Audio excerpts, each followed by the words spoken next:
Prime Minister Narendra Modi on Monday laid the foundation stone of inaugurated and dedicated to the nation more than 2,000 railway infrastructure-related projects estimated to be worth Rs 41,000 crore virtually. The projects include the redevelopment of 553 railway stations at a cost of more than Rs 19,000 crore under the second phase of the government's Amrit Bharat Station scheme, aimed at a comprehensive development of stations across the country's railway network. Chhattisgarh's MB Vijay Bhagal and Durg collector Richa Prakash Chaudhary were present at the occasion. Speaking to media person, the MB hit out at the Congress and questioned what they did when they were in power.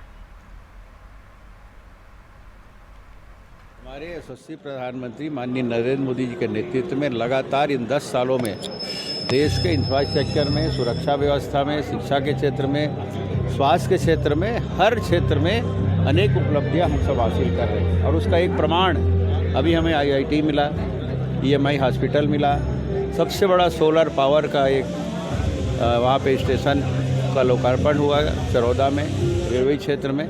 और आज 554 railway station और 1500 underbridge overbridge के निर्माण की शुरुआत और निर्माण हो चुकी, उसका लोकार्पण कार्यक्रम और भी स्तर पे पूरे देश में हो रहा है। हम सब उसी की साक्षी बनने अपने दुर्ग रेलवे स्टेशन में हम सब यहाँ उपस्थित हैं।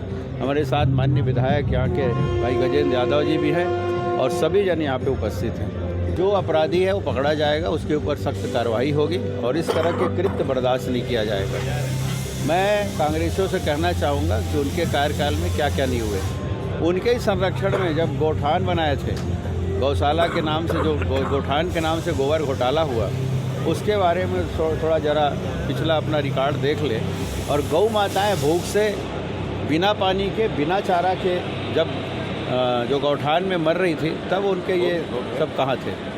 इसलिए मैं और ज़्यादा कुछ नहीं कहना चाहता, ये सब राजनीतिक बातें हैं। इस बार कांग्रेस ने अब वो जो अपराधी है, सरकार को अपने ही पुलिस पर भरोसा नहीं है। अपराधी जो पकड़े जाएंगे और वो व्यवस्था सरकार देगी। माननीय गृह मंत्री जी उसको संज्ञान में ले रहे हैं और वो गंभीरता से ले रहे हैं। उसका माननीय मुख्यमंत्री जी भी उसको गंभीरता से लेके उस पर जो भी निर्देश है वो पुलिस को दे चुके हैं।